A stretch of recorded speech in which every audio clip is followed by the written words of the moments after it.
Buenos días. Se procede al acto de inauguración de las 10ª jornadas del programa FIDOP. Sean todos ustedes bienvenidos y bienvenidas. Nos ha quedado una mesa, como están ustedes viendo, bastante desequilibrada, pero viendo al público vemos que no hay tal desequilibrio. En todo caso, tiene en primer lugar la palabra don Curro Villarejo, don Curro, conocido Francisco Villarejo, que es el coordinador y director del programa. Muchas gracias, señor director general. Muchas gracias también a don Julio Cabero, director general del Secretariado de Innovación Educativa y del ICE, que nos acompaña en este acto. Y, por supuesto, muchísimas gracias a don David Patiño, vicedecano de Calidad, Comunicación y Relaciones Internacionales de la Facultad de Ciencias Económicas y Empresariales, que ha tenido a bien cedernos los espacios para que podamos celebrar estas 10ª jornadas de formación e innovación docente FIDOP 2024. Simplemente quiero en estos momentos dar el agradecimiento a todos los que hacen posible que estas jornadas se celebren y especialmente a la Dirección General de Formación Continua y Complementaria, que a través del Secretariado de Innovación Educativa y con fondos del 4º Plan Propio de Docencia han permitido que durante el curso 23-24 el programa FIDOP se haya podido desarrollar y seguir con sus actividades y sus acciones formativas planificadas. Queremos agradecer la financiación, el apoyo y la consideración que este programa tiene desde hace ya más de 10 años en nuestra institución, en concreto a través del ICE, que ha sido el órgano administrativo que ha sido capaz de posibilitar que podamos hacer o que se haya podido desarrollar estas jornadas y las anteriores. Así que muchas gracias a la institución, muchas gracias a la Universidad de Sevilla, porque creo que apostar por la formación docente del profesorado universitario es algo imprescindible, fundamental, y que los resultados que este programa está dando demuestran que cuando se trabaja para formar a los docentes, la docencia mejora y nuestra universidad, por ende, también lo hace. Muchas gracias a todos. Muchas gracias. Muchas gracias, Curro. Siguiendo el protocolo, tiene ahora la palabra el vicedecano de muchas cosas de esta facultad, que la representa, al que damos las gracias por cedernos estos espacios. Muchas gracias, señor director general. Bienvenido, señor director de Secretariado de Innovación, señor coordinador del programa FIDOP. Buenos días a todos vosotros y a vosotras. Y bienvenidos a nuestro centro, que os acoge y con mucho orgullo y alegría por nuestra parte. Voy a breves palabras, simplemente para agradecer a FIDOP el que venga con nosotros y la tarea que lleva realizando desde hace muchos años y que cuente con nuestro centro para estas importantes jornadas. A todos vosotros daros la bienvenida y desearos que tengáis unas jornadas provechosas, que estéis a gusto con nosotros. Es para nosotros un placer inmenso actuar como anfitriones en un acto tan importante. Presentaros brevemente nuestro centro. La Facultad de Ciencias Económicas y Empresariales es un centro en el que se imparten 3 grados, 2 dobles grados y 6 másteres. En total tenemos 4.700 estudiantes, 4.450 de grado y unos 250 de máster. Y bueno, deciros que somos un centro que está volcado con la docencia de calidad y con la innovación docente. Participamos habitualmente, nuestro PDI participa habitualmente en el programa FIDOP y ha sido siempre destacado por formar redes de profesores comprometidos con la docencia de calidad y la innovación. Por eso es para nosotros un orgullo acogeros y simplemente desearos que podáis compartir entre vosotros y vosotras vuestras experiencias y entre todos podamos mejorar nuestra docencia, que es el objetivo que estamos buscando. Simplemente, muchas gracias. Muchísimas gracias, David. Seguidamente tiene la palabra Julio Cabero, el director del Secretariado de Innovación Educativa. Bien, muchas gracias.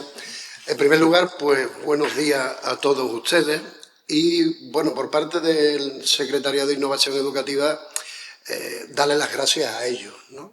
Porque la verdad nos lo hacen verdaderamente fácil que puedan ser un programa que continúa. Es más, decirles a ustedes que incluso antes de que salga la nueva convocatoria, ya previamente nos solicitan una entrevista tanto a Enrique López Lara como a mí para contarnos lo que van a hacer ya y van a proponer antes de que la propia convocatoria, digamos, se haga pública. Lo cual significa que detrás hay siempre un trabajo planificado, no es una cuestión azarosa, sino es una cuestión claramente pensada, medida y demás. Y siempre, evidentemente, pues con todas las problemáticas que evidentemente pues el plan propio tiene, que fundamentalmente son de recursos económicos, y ahí siempre viene la clásica pelea a ver si se puede sacar, digamos, algún tipo de beneficio. Sí decirle que dentro de los diferentes programas de mejora de innovación educativa en profesores noveles, el FIDO es el más exitoso por varios aspectos. En primer lugar, por el número de personas que moviliza.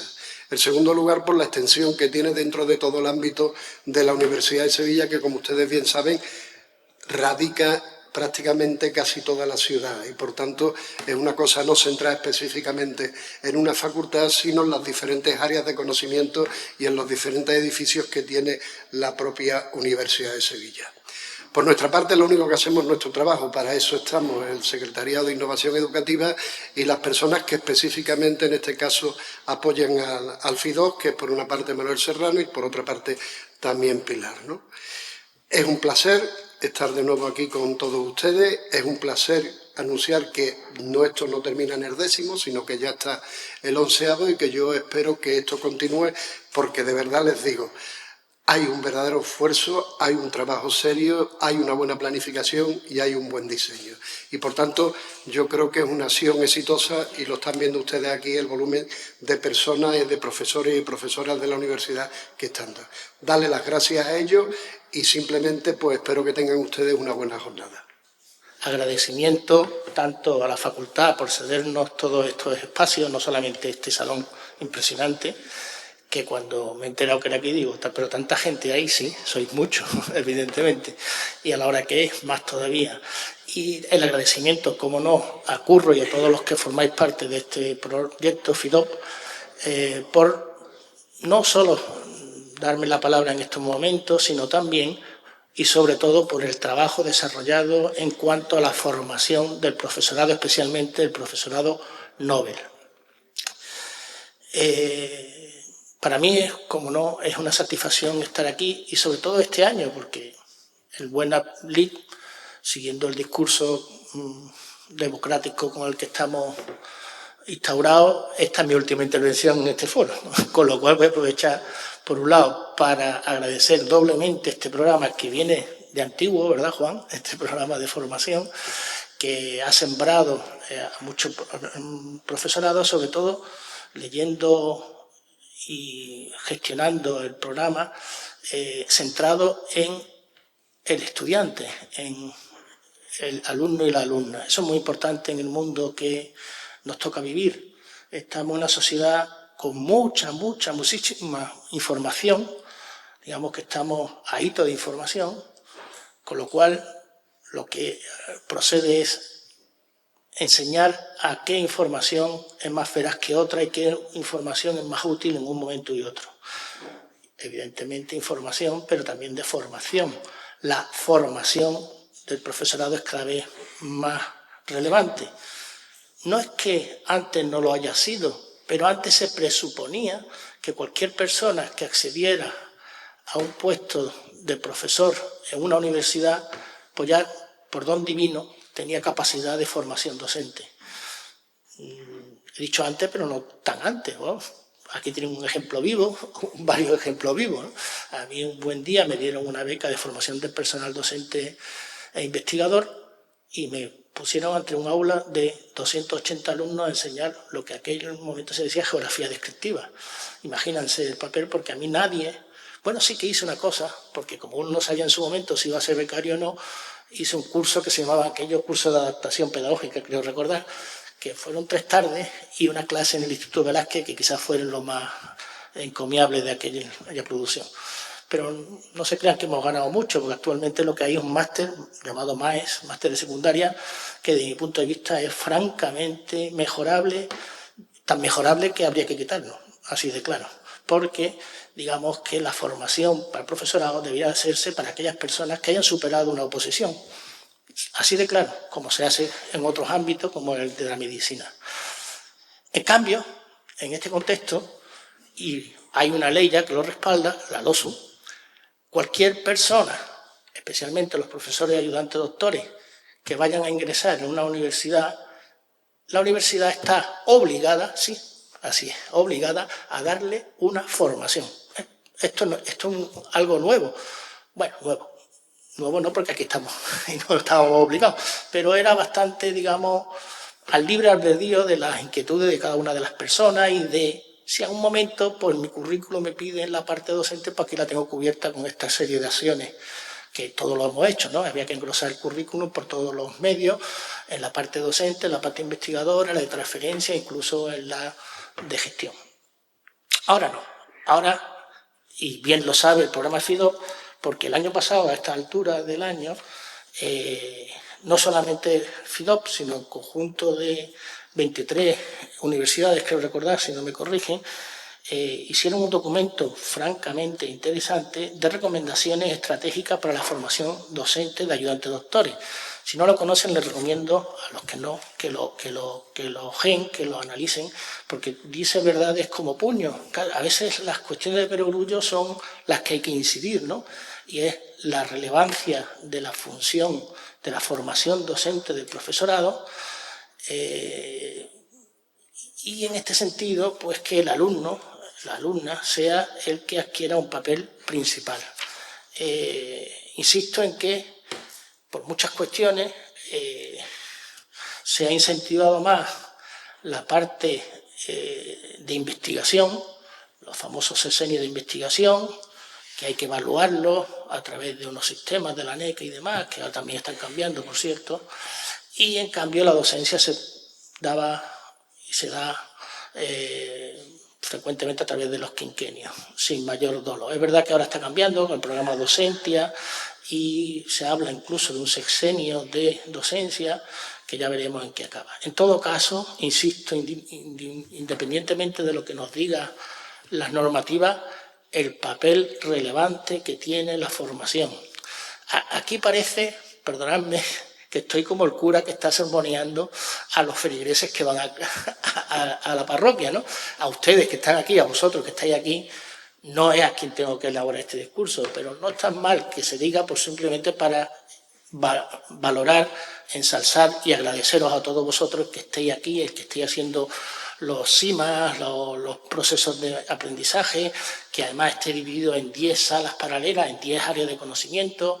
He tenido ayer la curiosidad, como además todo está, y es de agradecer, publicado en la web, de bichear las distintas producciones de los distintos profesores, y me he ido, como no, a los que más conocía, ¿no? Y evidentemente en el ámbito del geográfico, pues cuestiones muy interesantes y que si no se hubieran hecho, habría que incentivar que se hicieran. En todo caso, no me quiero enrollar más, agradecer a todo el conjunto, a todos vosotros, por este proyecto, del que me siento muy orgulloso y por lo menos de haberle dado continuidad y que esto al final se decante en la formación que todos queremos para el profesorado universitario. Muchas gracias. Bueno, nos han dejado autopresentarnos, así que yo le voy a dar la palabra a Carlos para que él se autopresente.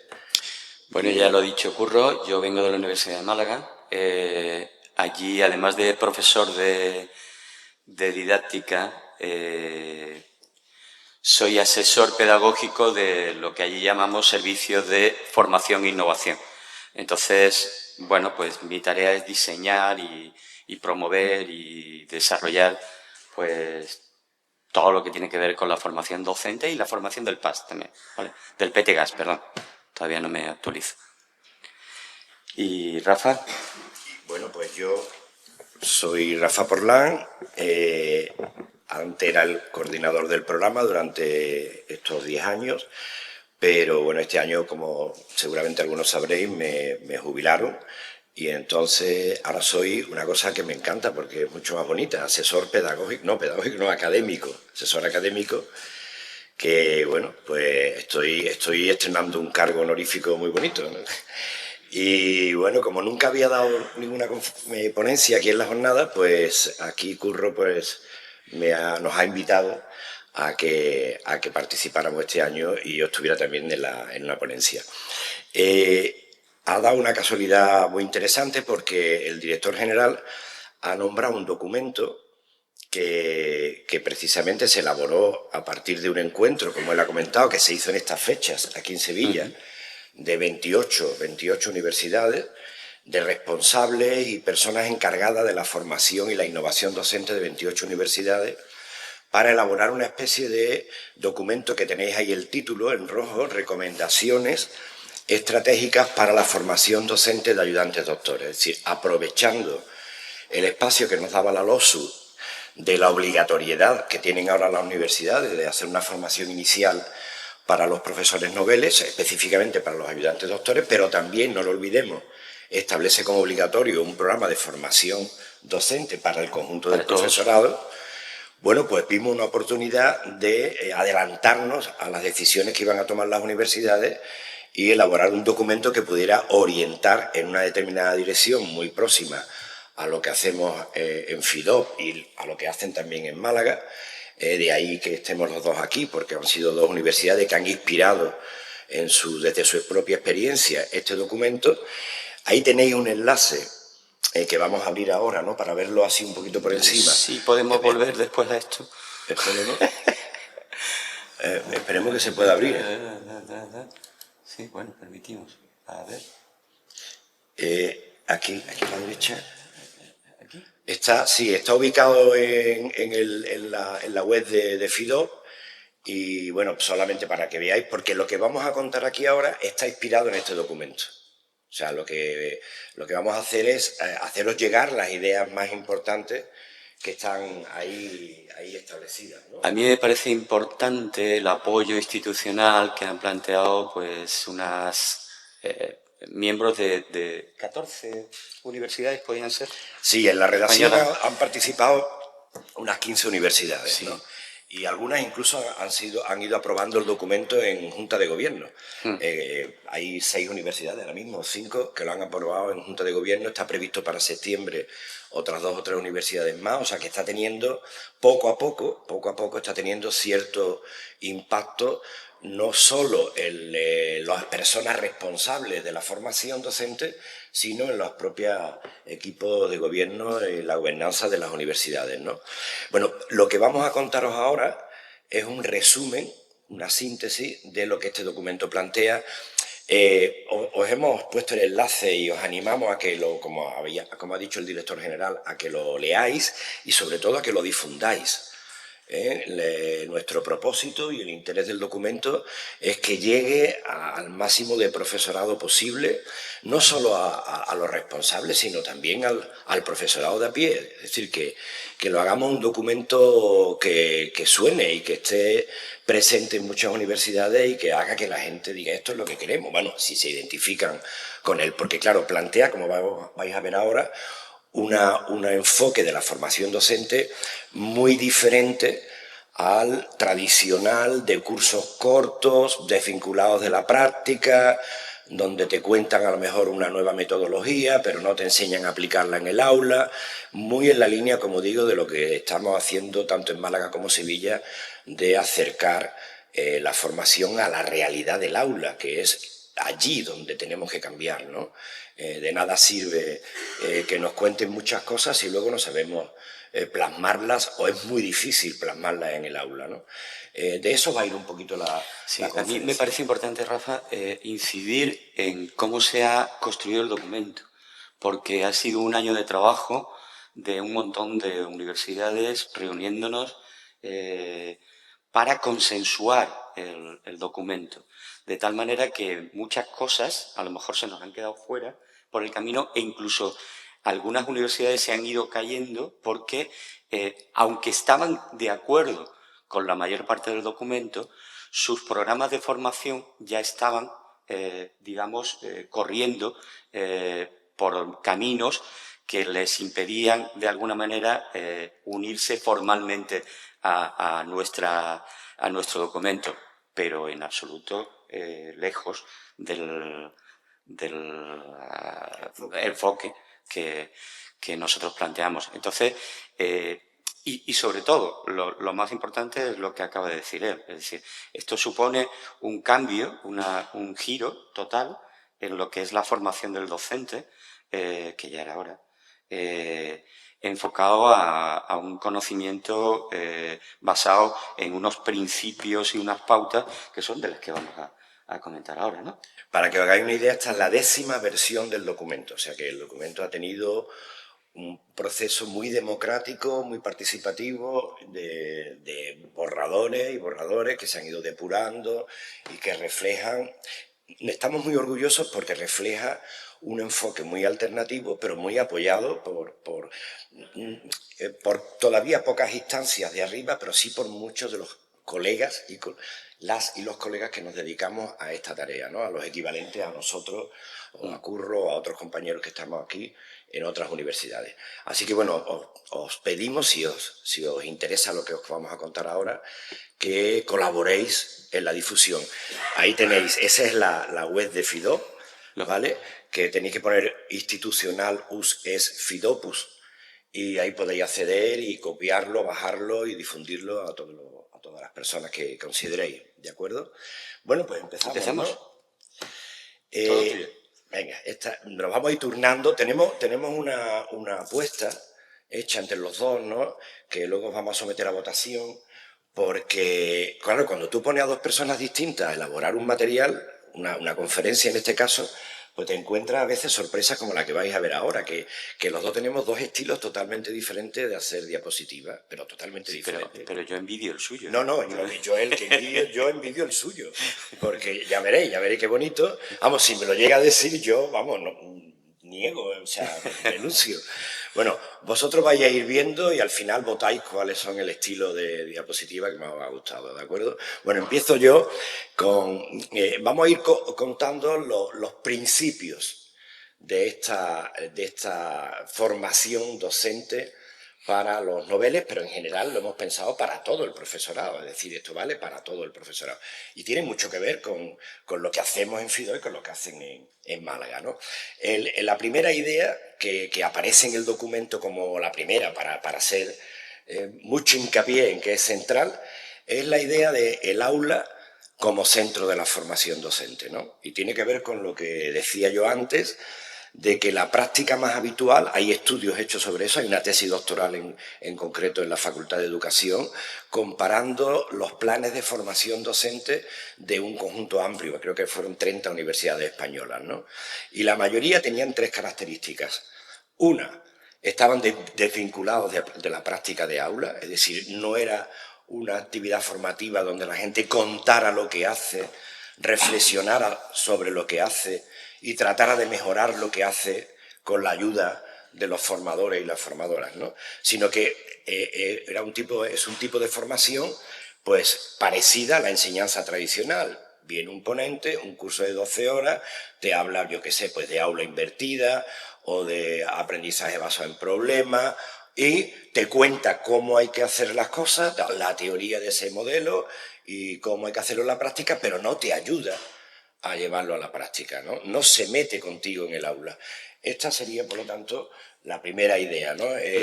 Hay tres, como decía, 3 características de esos planes de formación. Una es que están alejados del aula.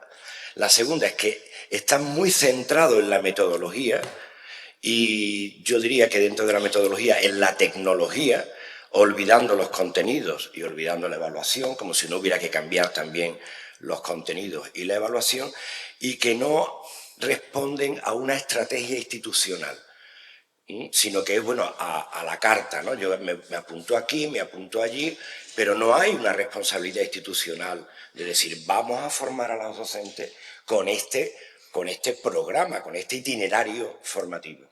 No, quería decir que la Universidad de Málaga es un ejemplo de ello. Hasta el año 2021, allí teníamos un programa de 3 cursos, bastantes horas de formación, pero basado exclusivamente en conferencias y en cursos, pequeños cursitos, por donde nuestros noveles pasaban. Y, bueno, pues este año hemos tenido gente que, habiendo hecho ese primer curso de novel, antiguo se han apuntado a la nueva formación que planteamos, muy parecida a la de Sevilla, ¿no? ¿Por qué es importante que pongamos en el centro del plan de formación el aula, las experiencias de aula, ¿no?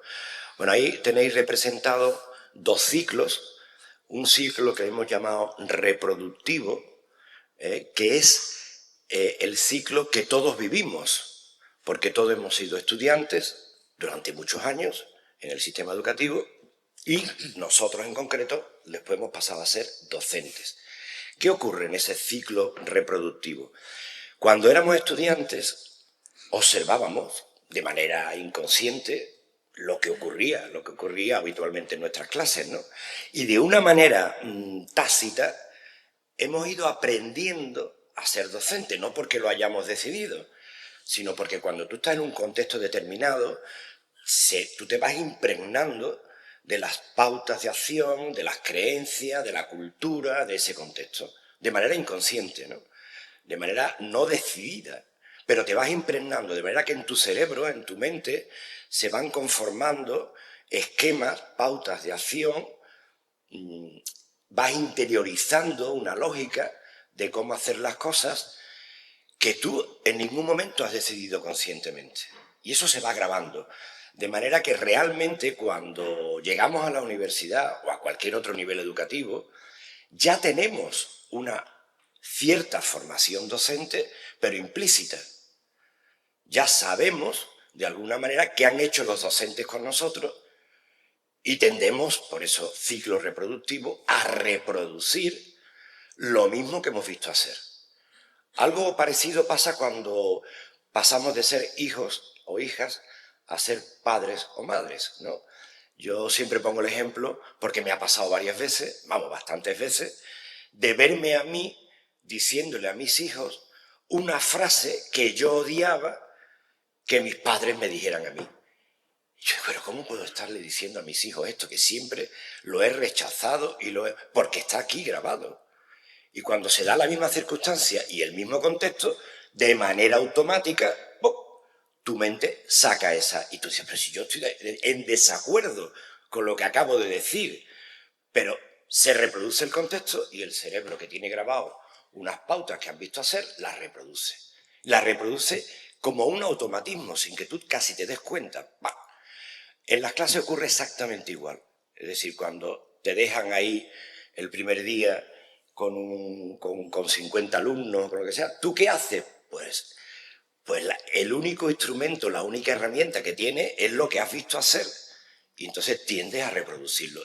Y esto no es culpa de nosotros. Es decir, si no hemos tenido una formación previa docente, pues la única formación que tenemos es la no consciente, la por ósmosis ambiental, ¿no? Que es la que tiene esas 3 características que hemos puesto ahí, ¿no? Es un aprendizaje tácito, automatizas unas formas de actuar y unas pautas de actuación sin saber por qué.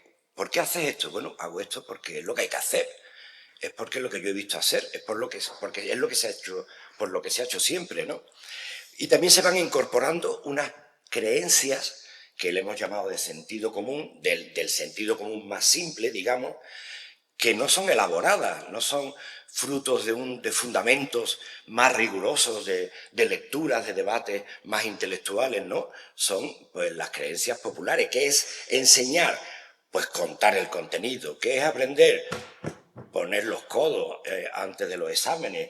¿Qué es que me da un indicador de que alguien sabe? Que apruebe los exámenes. Son creencias que la sociedad comparte, que muchos docentes comparten, pero que, bueno, que la investigación en este ámbito cada vez va demostrando con más claridad que no sirven para provocar un aprendizaje profundo, ¿no?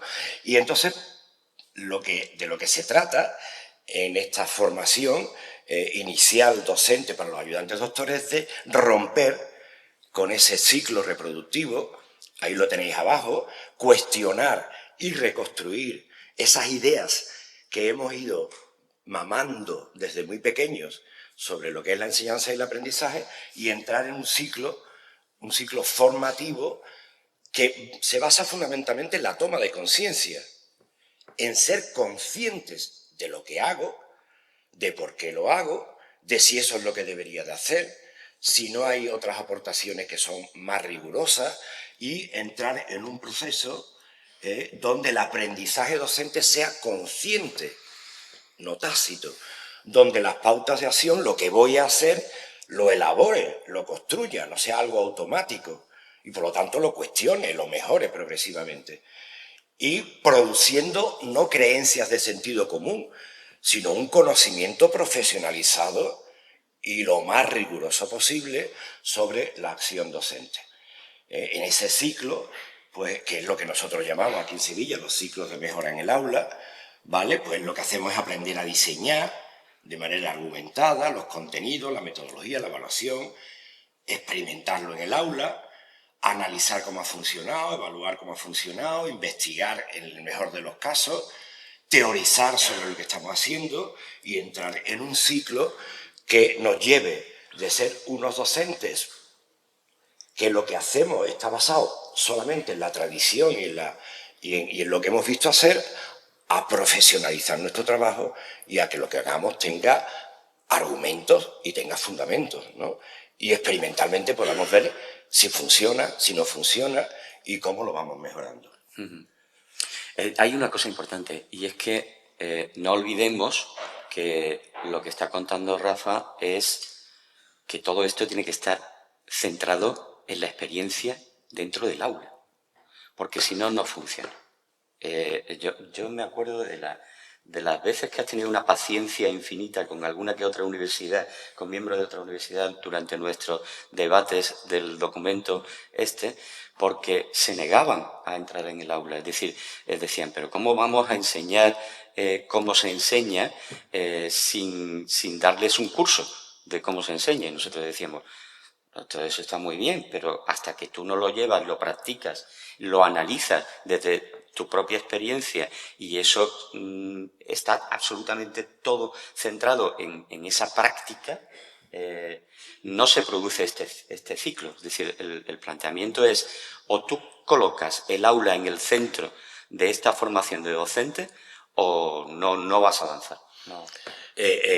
Como bien dice Carlos, ha sido un proceso de debate y formativo para muchos compañeros que están teniendo responsabilidades en programas de formación docente y esto que dice les costaba, pero antes habrá que... Pero si es que ya están enseñando. O sea, no estamos hablando de personas que todavía no están enseñando, ya están enseñando. Luego, la única manera de reconstruir lo que se hace es partir de lo que se hace, reconocer lo que se hace, describir, analizar, y a partir de ahí vamos reconstruyendo poco a poco, paulatinamente, ¿no? Pero no desde fuera, porque al final se queda en una parte de la mente donde un día me explicaron lo que era la BP, yo intento ponerlo en práctica, pero eso es dificilísimo, porque además cambiar es difícil. Cambiar estas rutinas y estas pautas es difícil, es lento, alguna gente es más rápido, otros menos. No es porque alguien te dé un discurso, tú mañana llegas a tu clase, pum, pum, y sabes darle la vuelta a aquello. No, es mucho más complejo, porque también los alumnos están adaptados a esta forma de funcionar. Han ido desarrollando un reflejo condicionado de que lo único importante es aprobar, no aprender. Entonces hay un conjunto de obstáculos incluso institucionales, del propio departamento, de los compañeros. O sea, es un problema, el cambio es un problema complejo que no es que te dejen ahí suelto y te digan, venga, ahora aplica esta nueva metodología o aplica esta nueva manera de entender los contenidos, sin que nadie te ayude luego en el aula. ¿Bien? Seguimos. Otro segundo punto, o segundo principio fundamental, es combatir esta idea muy universitaria de la disociación que hacemos, muy universitaria para la docencia, porque para la investigación no, esta disociación que hacemos entre la teoría y la práctica. Cuando investigamos, normalmente no hay un momento que tú le dices a tus compañeros en un seminario de debate, un momento, estamos en hora de teoría, ¿vale? Y otro momento le dice, ahora solo podemos discutir de datos empíricos, porque este es el momento de la teoría y este es el momento de la práctica. En la investigación real, la interacción entre las ideas, los constructos y lo empírico y lo que está en la realidad, en el caso de la ciencia, pues lo que experimentamos, en otras clases lo que observamos, en otras áreas, perdón, la interacción es continua. El debate no separa estos dos ámbitos. Sin embargo, la universidad lo tiene muy institucionalizado, clases de teoría, clases de práctica, ¿no? Nosotros queremos o proponemos que en el campo de la formación docente unamos esas dos cuestiones, ¿no? No las mantengamos disociadas, porque el mundo de las ideas y el mundo de la realidad están interactuando en nuestra mente continuamente. Yo no me paro para decir, ahora solo voy a pensar de manera abstracta, o ahora solo me voy a fijar en datos de la realidad, ¿no? Yo estoy continuamente en una interacción, incluso en la vida real, en la vida diaria, perdón. Estoy continuamente interaccionando lo que observo, lo que veo, los datos que me aportan la realidad con mis propias ideas, mis propios conceptos, mis propias teorías sobre los fenómenos en los que vivo, ¿no? Y en la investigación pasa igual y pretendemos que aquí pase igual. Hemos querido presentaros los 3 tipos de conocimientos que se ponen en juego o que se deben poner en juego cuando uno se quiere formar o te quieren formar como docente, ¿vale? Y lo hemos puesto además en horizontal, para no ponerlo de manera vertical, que dé la sensación de que hay unos más importantes que influyen en otros y los otros no influyen en los anteriores, sino todos influyen en todos, ¿de acuerdo? Hay 3 niveles, 3 ámbitos epistemológicos que están implicados aquí. Uno, el que conocemos todos, que es el conocimiento de las disciplinas. En este caso, ¿de qué disciplinas? Pues de las que están implicadas en la enseñanza y en el aprendizaje, ¿no? Pues hay muchas. La psicología del aprendizaje, la pedagogía, la didáctica específica, la didáctica de la ciencia, la didáctica de las matemáticas, la didáctica de la lengua y la literatura, la didáctica de los idiomas, la didáctica del arte. Pero hay más. La teoría de la comunicación humana, porque el acto de enseñar y aprender es un acto comunicativo, y sobre la comunicación humana hay muchísimo investigado. Una de las características del modelo tradicional es la ingenuidad. Si yo te cuento los contenidos, doy por supuesto que la comunicación va a ser perfecta, y si no es perfecta siempre va a ser culpa tuya, estudiante, nunca culpa mía. Cuando la comunicación humana per se es imperfecta.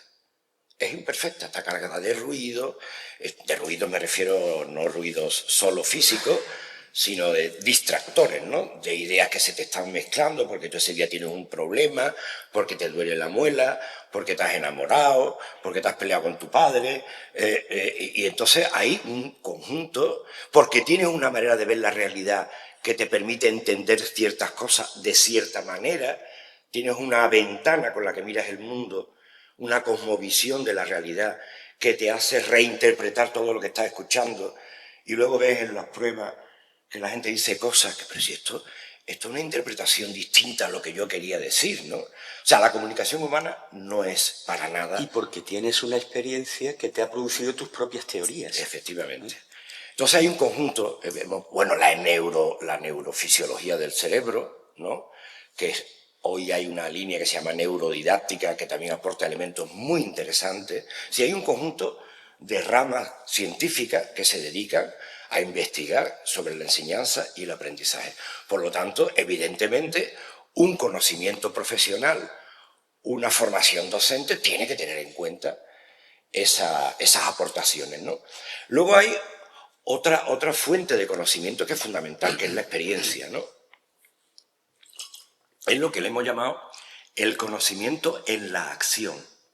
Cuando actuamos, aprendemos cosas. Unas veces con más criterio, otras veces con menos criterio, pero indudablemente se va generando también un conocimiento cuando actuamos, cuando vivimos, ¿no? ¿Qué es lo que proponemos nosotros? Bueno, no solo nosotros, esto está basado en autores, en investigaciones y tal. Lo ideal, porque aquí estamos hablando de dos epistemologías muy extremas, la epistemología académica y la fenomenología, que es la que estaría a la derecha, ¿no? Igual que nosotros, sí. ¿De acuerdo? Entonces, esos dos mundos están muy alejados. ¿Qué ocurre? Que esa paradoja que yo os contaba antes de las estrategias antiguas, presentes, mayoritarias todavía, pero que pretendemos desterrar, que la gente lo que quiere es contarte lo que dice la psicología del aprendizaje, lo que dice tal pedagogía, lo que dice tal, pero se está olvidando de la fenomenología de la acción, de la realidad, ¿vale? ¿Qué pasa con eso? Que no permea. No permea porque son dos epistemologías distintas, vamos a decirlo de manera muy burda. Es como si estuviéramos trabajando con dos mentes distintas. Una tiene una lógica, que es la coherencia interna, y la otra tiene otra lógica, que es la adaptabilidad al contexto, el no sentirte inseguro, el superar los miedos que te da cuando intentas probar cosas nuevas, el ser aceptado, un conjunto de cosas que están en ámbitos emocionales, conceptuales diferentes. Para que una profesión como la nuestra, que es una profesión práctica de intervención en la realidad, como igual que la medicina, el derecho y otras, hay que generar un conocimiento profesional mediador, una especie de traductor entre lo que plantean las disciplinas y lo que es nuestra experiencia vivida. Tanto la antigua, que arrastramos y que tenemos grabada en nuestro cerebro, como la nueva que podamos producir. Ese mediador, esa epistemología intermediaria, la que ya Aristóteles llamaba el conocimiento de la praxis, es la que no acabamos nunca de producir. ¿De acuerdo? Entonces, se da la paradoja de que te dan cursos desde la parte izquierda y tu práctica desde la parte de derecha permanece. No permea, no transforma, porque no se ha generado un conocimiento práctico profesional que tiene que interactuar con esos dos mundos, con el mundo de la experiencia y con el mundo de la teoría. Esto es lo que ese eje mediador que tiene que dar lugar a esto que llamamos un modelo docente consciente, personal, argumentado y fundamentado y en continua evolución, que no disponemos de él, que nadie tiene un modelo que dice, yo es que tengo este modelo con estos argumentos, que trabaja así porque lo que dice la psicología es tal, porque además mi experiencia me aporta tal. Eso no lo tenemos construido cuando somos docentes. Eso es lo que pretende construir. Es que lo que estamos contando aquí realmente no es nada nuevo. No, es claro. Un modelo clásico de la ciencia. Es decir, nosotros tenemos que partir de una ontología, de ideas, de lo ideológico. Eso genera una epistemología, es decir, algo teórico. Pensamos entonces cómo llevarlo a cabo esas teorías, algo metodológico, y de ahí lo ponemos en práctica, la praxis. Pero esa práctica genera de nuevo una teoría. Y ese es el ciclo continuo de nuestra ciencia. Epistemología, metodología, práctica y de nuevo epistemología. Y es esto. De hecho, es lo que se ha querido presentar con estos bucles de las flechas, en el sentido de que en las dos direcciones hay que lo que sintetiza lo que queremos decir es lo que está arriba. Hay que hacer práctica asumible, entendible desde la práctica, la teoría, ¿vale? Y al revés, tenemos que acostumbrarnos a teorizar, a conceptualizar nuestras prácticas. Y a través de esos dos caminos vamos construyendo nuestro propio conocimiento profesional docente. Esto es lo que pretende FIDOL, lo que pretende el nuevo programa también de Málaga y lo que propone este documento. Como veréis, es un cambio de envergadura, no es una cuestión simple de decir, es que no nos gusta esta forma. No, es que no es coherente. Es que estamos hablando de que la epistemología de las profesiones de intervención en la práctica requiere de los dos aportes. Igual que el médico aprende desde su experiencia, pero aprende también desde la biología, desde las ciencias que lo fundamentan, o no digamos el abogado o el jurista, ¿no? que se van generando lo que se llaman los precedentes, ¿no? Como se llama en la jurisdicción, ¿no? O sea, la resolución de casos va generando un conocimiento jurídico. Y luego hay una teoría jurídica, pero ambas cosas son necesarias, porque son profesiones para intervenir en la sociedad. ¿Vamos? Sí. Y claro, este proceso que es tan complejo, que no es simple, pero es apasionante cuando uno se mete en él, porque te vas viendo crecer como profesional docente. Los que habéis participado en los cursos, pues muchos, cuando venís de los CIMA, lo decís, ¿no? Ahora veo ciertas cosas de otra manera, los alumnos ahora se están implicando más, bueno, menos algunos. Bien, no, estas son bromas muy particulares. Este proceso complejo no se puede pretender hacer de una vez. Eso es una ingenuidad tremenda. Por eso todos los programas, y muchas veces hay que estar discutiendo con nuestros jefes, hacerles entender que esto no es, oiga, deje usted de hacer esto y ahora haga esto que yo se lo voy a contar. Porque es que no, tú llegas a la realidad y se te vuelven a activar y tienes miedo y tienes inseguridad y no acabas de ver, porque no has visto hacer a otros de esa manera y te ha dado garantía de que eso funciona. Luego esto es un territorio resbaladizo, ¿no? Y entonces estos planes tienen que ser graduales y tienen que basarse en la constancia, en el medio plazo, en que las cosas sean progresivas, graduales y progresivas, y que el propio docente marque su ritmo, ¿no? Tenemos que salir de la zona de confort, pero no hasta el punto de entrar en una dinámica súper estresante con montones de problemas que te desbordan, sino que cada uno, en el contexto en el que está, tiene que ir gradando esta progresión en su formación docente, ¿no? Ahí hemos hecho una escalera, ya sabéis que a nosotros nos gustan mucho las escaleras en el programa FIDOP. Hemos hecho una escalera, porque la escalera es una representación muy gráfica, ¿no? Que indica progresión, aunque ya sabemos que las cosas no son así de lineales, ¿no? Que puede haber progresión para atrás, para adelante, sinuosas, pero bueno, una manera simple, sencilla de representar esta idea. Al menos estas 3 o 4 ideas, ¿no?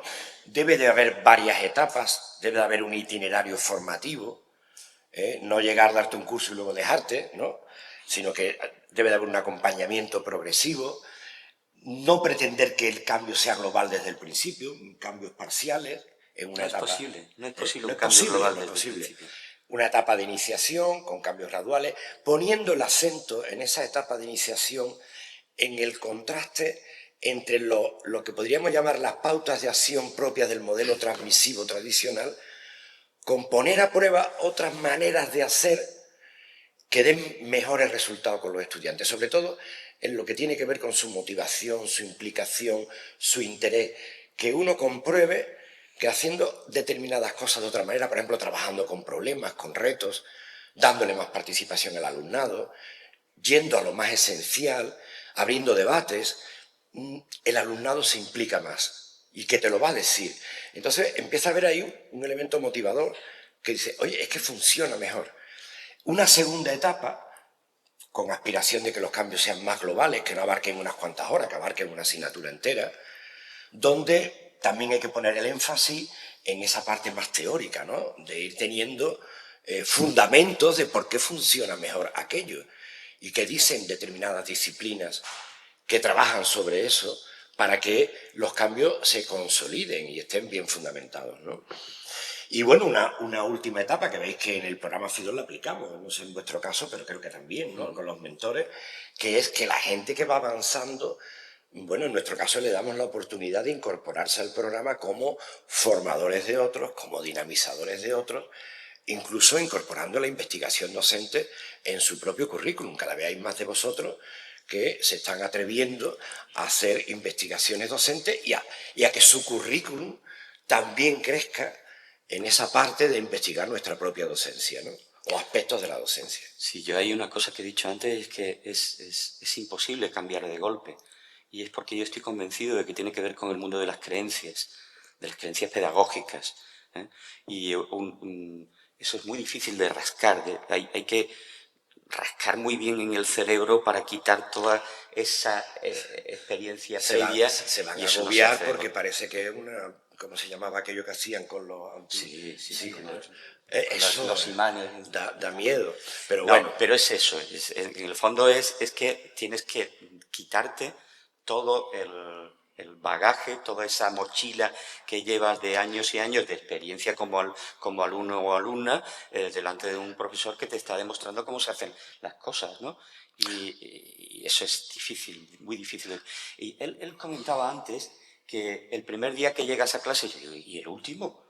Es decir, a mí me pasa muchas veces que de pronto me descubro dándole una filipica a mi alumnado y de pronto los veo como unas caras como diciendo, ¿pero qué haces? Esto no lo has hecho nunca, ¿no? Esto no eres tú. Claro, y es verdad, es que se te sale la necesidad de largarles el rollo y de intentar explicar y de intentar trasladar una información que sabes que no va a llegar.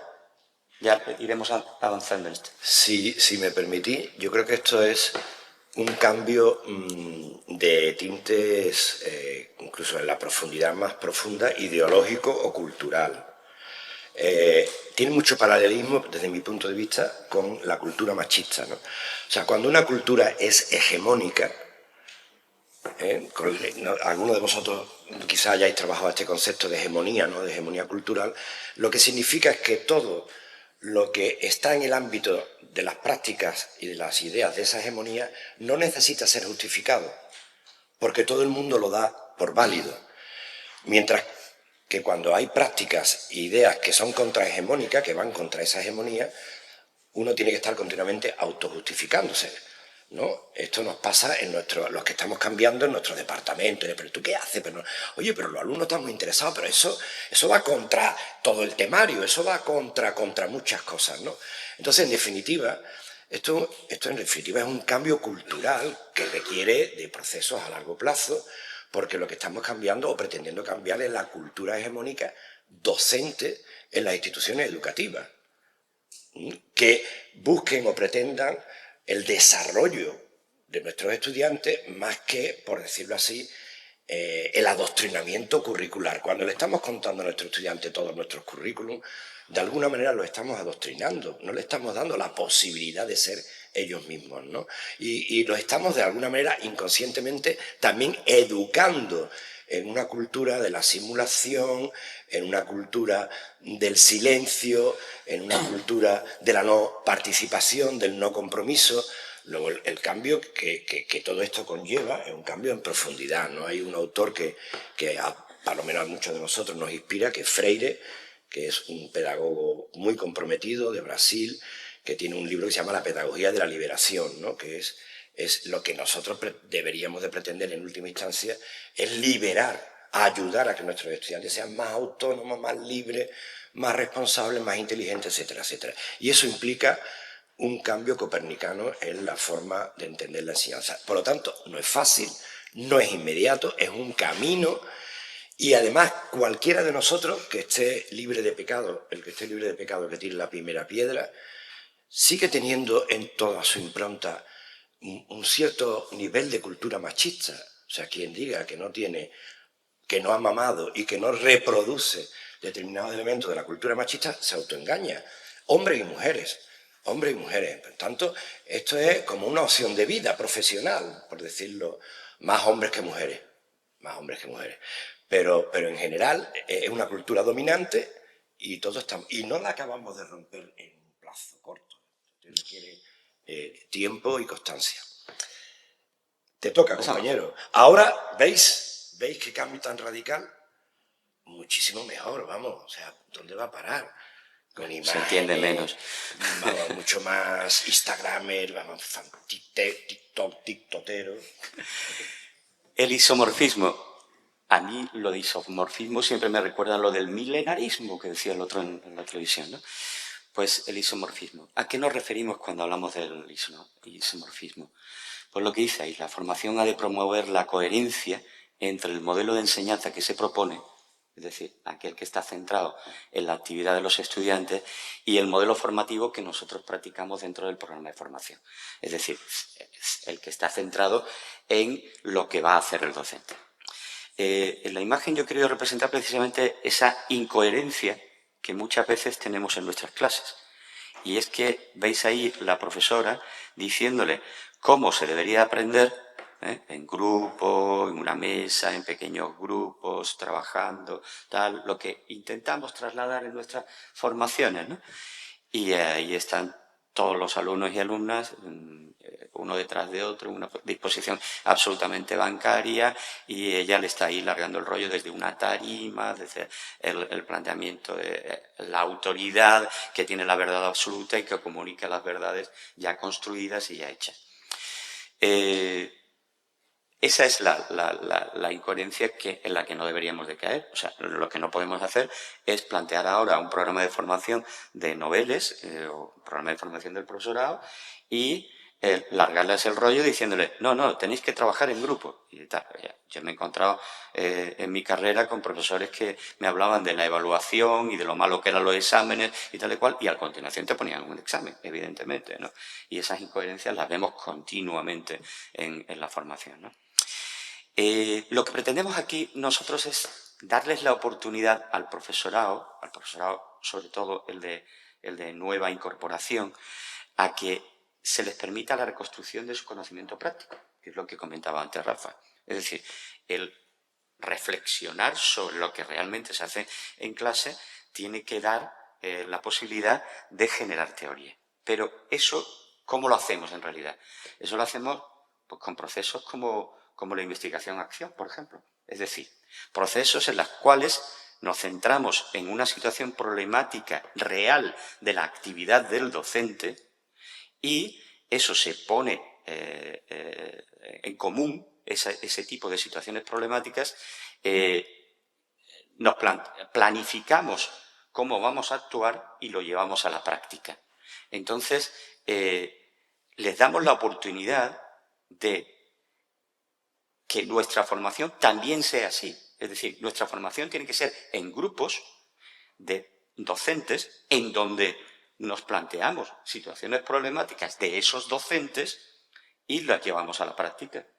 Que es lo mismo que le estamos diciendo que haga con su alumnado. O sea, que se enfrenten a procesos como el ADP, por ejemplo, que no es más que eso. Es la construcción de algo mediante una previa planificación y llevarlo a la acción. O el aprendizaje causando problemas, o cualquier otra metodología activa. Entonces, no podemos decirle, vosotros tenéis que ser activos en vuestra clase y ahora en la docencia, pues plantearnos una metodología por nuestra parte para formar a los docentes que son absolutamente incoherentes, ¿no? La mayor parte de los programas que yo conozco de formación hasta el momento en que nos encontramos en la Universidad de Málaga con Sevilla, eran programas centrados en la teoría, solo en la teoría. No había nada que dijera, bueno, ¿y a ti qué te pasa? ¿Tú cómo lo haces en clase? ¿Tú qué problemas tienes ahí? ¿Con qué te enfrentas? ¿Por qué me cuentas que tus alumnos no están motivados? ¿Por qué tus alumnos se te duermen? ¿Por qué no van a clase? ¿Te has planteado todas esas cosas? ¿Está realmente...? Hay una cosa, y creo que no tiene nada que ver con el isomorfismo, pero me viene ahora mismo a la cabeza. Hay una cosa que yo hago siempre a mi alumnado el primer día de clase y es ponerles un examen. Un examen que hizo un profesor, precisamente de la Universidad de Málaga, José Manuel Esteve, que es un examen de 10 preguntas sobre temas como, por ejemplo, ¿en qué consiste la paz de Augsburgo? O la paz de Augsburgo. O, por ejemplo, ¿qué es una célula eucariótica? O ¿qué es un gametangio? O, por ejemplo, pues, bueno, preguntas de ese tipo. Y entonces sacan un 0 todos. Todos sacan un 0. Un 1, un 2, y probablemente si lo hiciéramos ahora mismo, la mayoría sacáramos también muy poca nota. Y al final les digo que ustedes son unos fracasados. Es decir, ustedes, porque esto es un examen sacado de primero de la ESO, de exámenes de primero de la ESO. Si ustedes estuvieran en primero de la ESO, pues ahora resulta que lo llevaba el orientador y el orientador le ponía un pedazo de etiqueta. Este tío no sirve, esta tía no sirve para estudiar, ¿no? Y ese es el gran problema. Y es que estamos haciendo las cosas sin tener en cuenta pues, lo que sabemos de cómo se aprende y de cómo se enseña.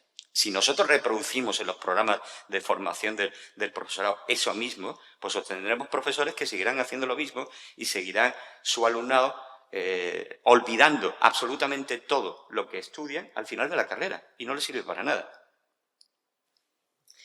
Además del argumento de coherencia, claro, tenemos que ser coherentes. ¿Cómo vamos a llevar adelante un modelo formativo que sea incongruente con el modelo de enseñanza-aprendizaje que proponemos, ¿no? Pero es que además está el otro elemento fundamental de esa parte que decíamos del conocimiento en la acción. Es que la experiencia vivida es una fuente tremenda, si es una experiencia vivida de manera consciente, bueno, no todo el tiempo, de manera reflexiva, intensa, sin vivirla de manera alienada, ¿no? Sino es una experiencia enriquecedora, ¿no? Que te genera conocimiento. Ese proverbio, ¿no? Aunque sabéis que nunca me entero bien porque hay muchas versiones de te lo cuento y tú, ¿no? Y si lo haces, aprendes, ¿no? Al final, lo que vivimos es una fuente tremenda de aprendizaje. Para que nuestros compañeros profes y nosotros mismos podamos empezar a entender otras pautas de acción diferentes, tenemos que vivirlas. Incluso como en el rol de alumno, digamos, para entendernos. Una de las experiencias importantes de nuestros cursos generales de docencia universitaria, y lo decimos el primer día, queremos que esto sea un ejemplo vivo de cómo podrían ser nuestras clases, o dicho al revés, las clases nuestras de los formadores son así, son tal como hacemos el curso. Y eso es una fuente, desde la fenomenología, de aprendizaje tremendo. A veces tan importante, si encima está cargada de momentos buenos emocionales, de amistades que se generan, de vínculos afectivos, estos grupos que luego algunos quedan en la jornada, los de los cursos. Tenemos que vernos para comer porque al final se crean unos cariños interesantes, ¿no?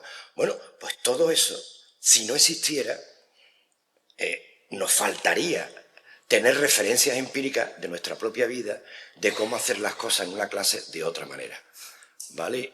Por lo tanto, hay un argumento de coherencia interna y hay un argumento de aprendizaje desde el mundo de la experiencia vivida, ¿no? Con sus afectos, con sus ideas, con su acompañamiento entre iguales, con el papel que juega el formador, que también es un ejemplo, o debe ser un ejemplo, para el papel que luego tenemos que jugar como docentes, etcétera, ¿no?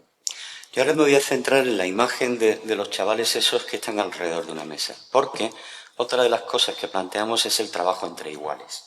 Es fundamental que en este tipo de formación que estamos proponiendo haya un trabajo entre iguales. Voy a ir un poco a una cuestión quizás algo más teórica. Podemos plantear dos modelos fundamentalmente en la enseñanza, simplificando. El modelo tradicional, que es un modelo de transmisión de la información, en el cual yo construyo un conocimiento como docente y se lo doy al alumno totalmente masticado, totalmente en papilla, para intentar introducirlo. Hay una imagen que yo me encontré un día por internet y que me viene siempre a la cabeza cuando pienso en esto. Y es un señor que está vestido con una bata, incluso lleva un fonendo y unos lápices aquí y tal, y que tiene una regadera en la mano. Y la regadera está regando a un montón de botellas que hay en el suelo. Entonces, imaginaos las botellas, unos tienen el rollete, se llama la parte de la botella de arriba, es muy estrecho, la boca de la botella muy estrecha, otros lo tienen muy ancho, otros tienen un tapón, otra botella está caída. Y, claro, él derrama con la regadera y llena algunas gotas en algunas botellas, pero la mayor parte se le sale fuera. Ese es el modelo de transmisión de la información del que antes planteaba Rafael. Es un modelo en el que lo que yo estoy contando ahora mismo está llegando mediatizado por un montón de ruido que tenéis en vuestro cerebro ahora mismo, con vuestras propias imágenes y con vuestras propias referencias.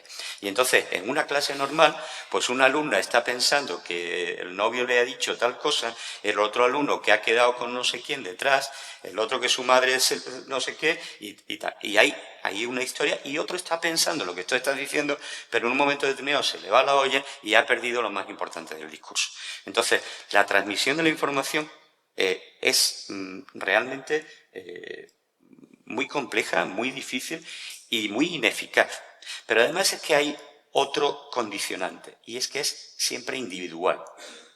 Es decir, nosotros nos dirigimos, aunque la clase sea un grupo grande y amplio de alumnado, nosotros nos dirigimos al alumno uno, a su cabeza, a esa botella que intentamos llenar, a su cerebro, intentando trasladarle la información. Hay otra manera de ver esto, y es cuando un profesor, por ejemplo, prepara un PowerPoint para su clase, para dar una clase tradicional, lo que hace es que se va a su casa y empieza a trabajar sobre una serie de ideas. Como no se acuerda muy bien del tema, porque es un tema complejo normalmente, y lo estudió hace mucho tiempo, o el año pasado lo dio, y ya pues tampoco lo tiene muy claro los detalles que quiere plantear, pues va a libros, lo estudia, señala, estructura la información, se hace un esquema, ese esquema lo simplifica, lo pasa a palabras más simples, lo coloca en una diapositiva, es decir, extrae la información, coloca las diapositivas en clase y empieza a dar su conferencia con esas diapositivas y empieza a explicarlo. Y conforme va explicando, se le van viniendo ideas nuevas y va diciendo, pues esto también...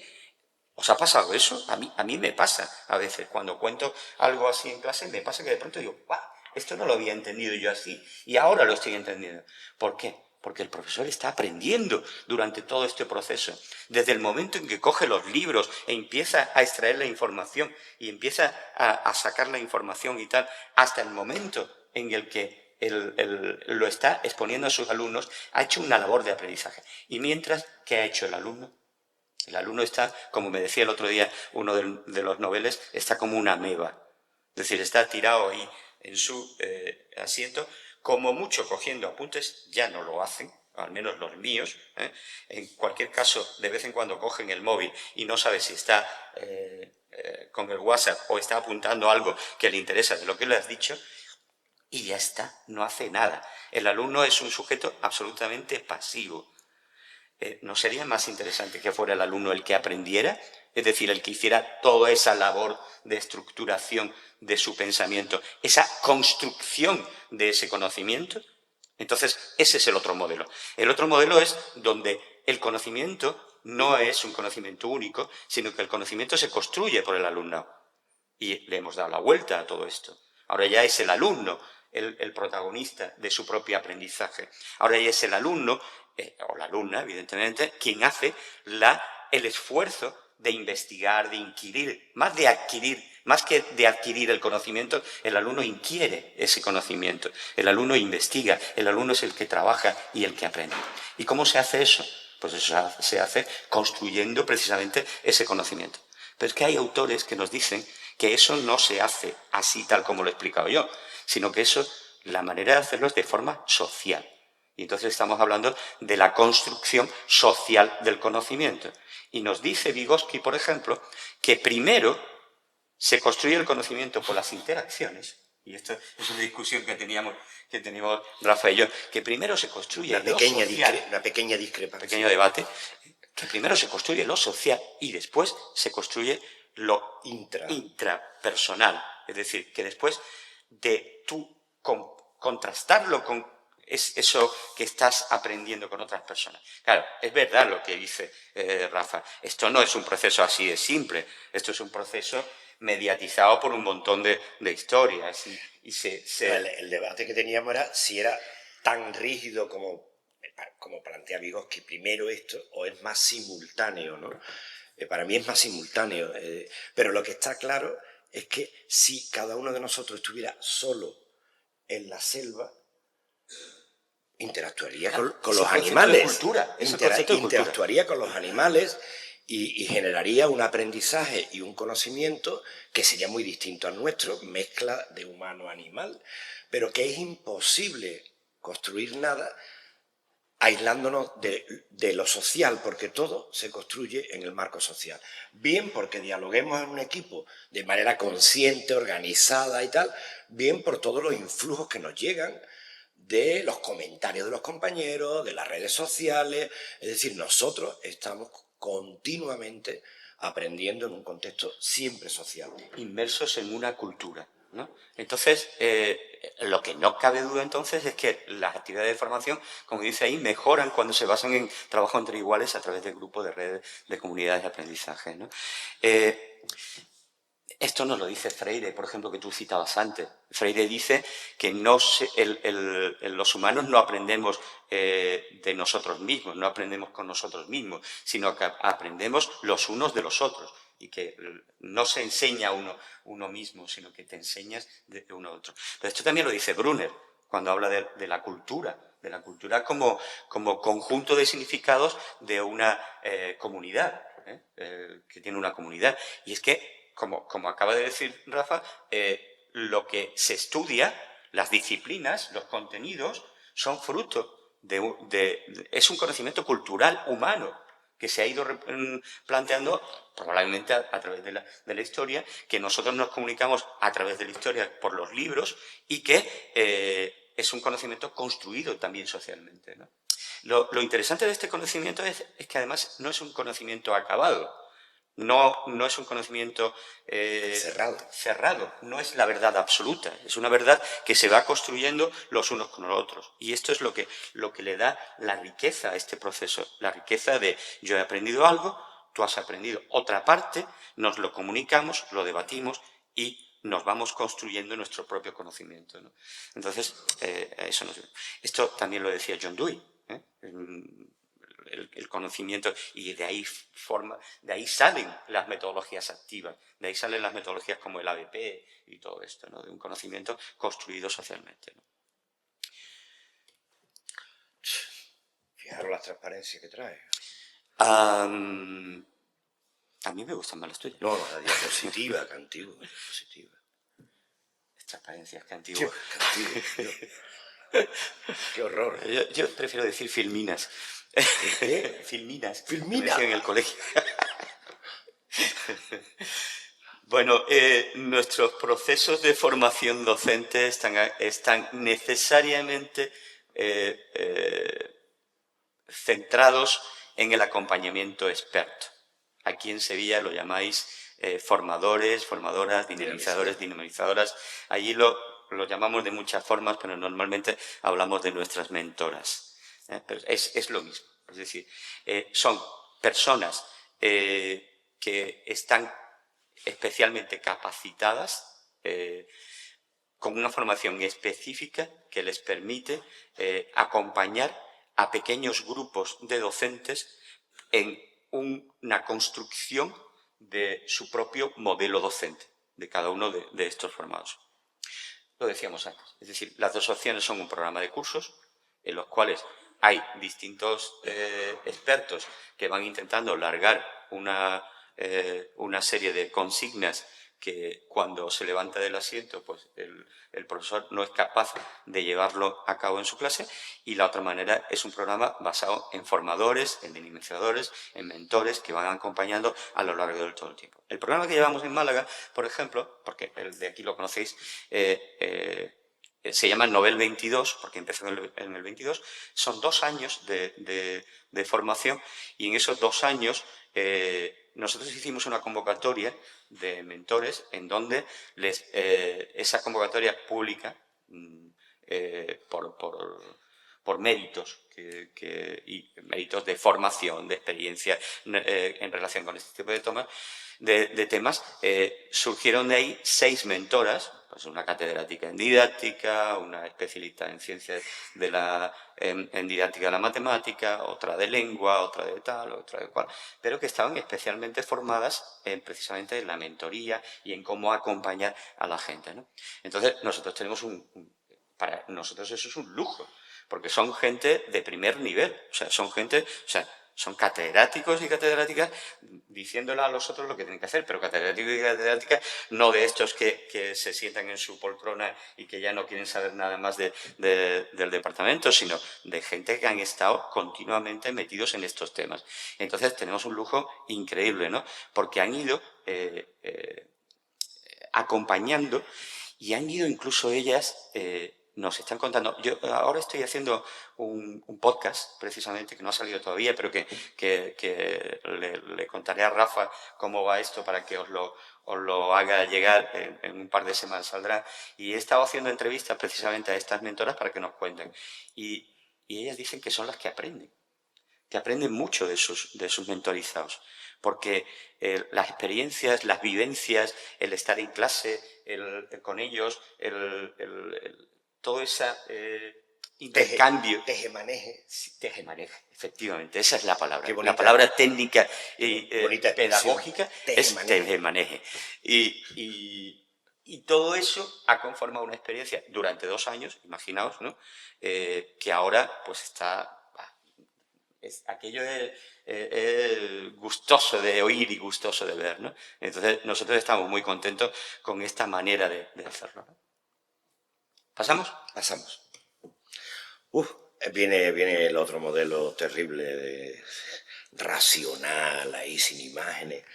Bueno, otra coherencia que proponemos en este texto, en estas recomendaciones estratégicas para formar a los ayudantes doctores y para formar como docente al conjunto del profesorado, y que sabéis que aquí en Sevilla somos muy, muy persistentes en esta idea, hemos hablado de gradualidad y progresividad, pero nosotros la entendemos, la gradualidad y la progresividad, como ir abarcando cada vez mayor número de horas de nuestras clases en esta especie de ir sustituyendo un modelo por otro, ¿no? Pero siempre trabajando de manera integrada los distintos elementos, los contenidos, la metodología, la evaluación. ¿Por qué? Porque cuando experiencias que yo he vivido y que se han vivido y que se han investigado, cuando te quedas solo en una de las variables, por ejemplo, solo en la evaluación, introduces cambios en la evaluación, pero no introduces cambios en el enfoque de los contenidos y en el enfoque de la metodología, el proceso, también otra expresión muy sevillana y muy andaluza, chirría. Porque el modelo tiene que tener coherencia interna, ¿vale? Así como el modelo tradicional, que lo veis a la izquierda, tiene en ese tetraedro, ¿no? Con esos 4 vértices, tiene coherencia interna. ¿Cuál es la finalidad fundamental del modelo tradicional? La materia, lo que se pretende que se enseñe, esa es la finalidad prácticamente única, ¿no? ¿Qué tipo de contenidos? ¿Cómo se abordan los contenidos? Pues, ¿qué características tienen? Normalmente los temarios están sobrecargados, se acumulan, no se quitan y se sustituyen, sino se dejan cosas y se añade lo nuevo. Luego suelen ser sobrecargados y acumulativos. Y en muchas disciplinas, en otras no, centrados en datos y conceptos. Otro tipo de contenidos no se contemplan. En otras son más los procedimientos, la ingeniería y tal. A veces al revés, se trabajan mucho los procedimientos y no se trabajan los conceptos, o no se trabajan lo suficiente los conceptos que dan sentido a esos procedimientos técnicos, ¿no? ¿Y cómo se evalúa? Pues esto me lo cuenta en un examen, se evalúa solo al alumno, yo no me evalúo, vamos, yo no renuevo lo que estoy haciendo, estoy por supuesto, llevándolo al extremo, ¿no? Para que se vea, hay gradaciones, ¿no? A través de pruebas, de exámenes, que es lo que está, digamos, aceptado, y todo eso favorece mucho que el alumno lo que tienda es a la memorización mecánica. Eso es coherente internamente. Si pretendemos hacer cambios, aunque sean modestos, hagámoslo en un número de horas asumibles, pero tratemos de hacer el cambio en todas las variables, porque si no el alumno mismo nos va a decir que aquello es inconsistente. Es decir, vamos a tener en cuenta el modelo alternativo y lo vamos a intentar experimentar en un número de horas temporales que sean asumibles, que no nos desborden, y vamos a irlo intercambiando y cambiando progresivamente, ¿no? ¿Cuál sería la diferencia? En el modelo alternativo las finalidades son más amplias. ¿Qué pretende? ¿La finalidad cuál es? Yo te cuento la materia o yo quiero que tú aprendas en profundidad. Porque si pongo el foco en la materia, pues voy a la parte simple, te la cuento. Si yo pongo el foco en que tú aprendas en profundidad, me tengo que preocupar de saber si de verdad estás aprendiendo en profundidad. No basta con que te cuente la materia y luego, yo ya he hecho mi trabajo. Si tú no has aprendido, es responsabilidad tuya. No, a ver, si no está aprendiendo, ¿qué es lo que está pasando? ¿Está aprendiendo de verdad? ¿Está aprendiendo en profundidad? Le estoy tratando de enseñar tantas cosas que es imposible aprenderlas. Es imposible, ¿no? Entonces, por eso, poner el foco de la finalidad en un aprendizaje de calidad. Pero ampliando con formación ciudadana. No estamos formando a robots, estamos formando a ciudadanos. Luego, tiene que haber ahí también, o sea, un arquitecto tiene que tener una formación ciudadana, un ingeniero, o sea, da igual un material que tenga 10 años de vida que un material que tenga 50 años de vida, da igual los costos, da igual el riesgo que se puede correr haciendo mal los materiales. O sea, hay unas responsabilidades sociales importantísimas en la medicina, en la educación, en el derecho, ¿no? Luego, y además la universidad tiene un compromiso, debe tener un compromiso y una responsabilidad social. Luego, los fines de verdad tienen que incluir una formación ciudadana y un compromiso social y ambiental en un mundo en crisis ambiental como el que tenemos, ¿no? ¿Qué características tiene en este modelo alternativo los contenidos? Ir a lo esencial. Menos es más.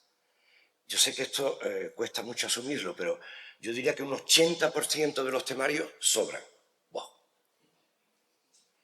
Sobran. La Paz de Augsburgo. ¿Eh? La Paz de Augsburgo. ¿Por qué?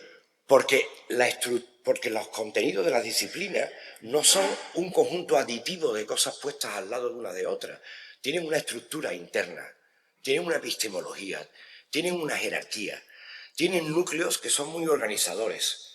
Hay determinadas teorías y conceptos que le dan sentido. En biología hoy hay una serie de teorías que le dan sentido al conjunto de la biología y otras tienen un carácter de influencia menor. Luego, todo no lo puedo enseñar, es imposible, ni lo puedo transmitir, aunque sea en el modelo tradicional, no da tiempo.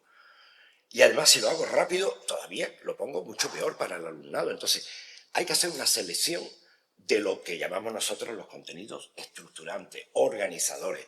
¿Qué es lo que organiza la disciplina? ¿Y cuándo hacemos esas reflexiones nosotros en los debates en el departamento? ¿Qué organiza la disciplina?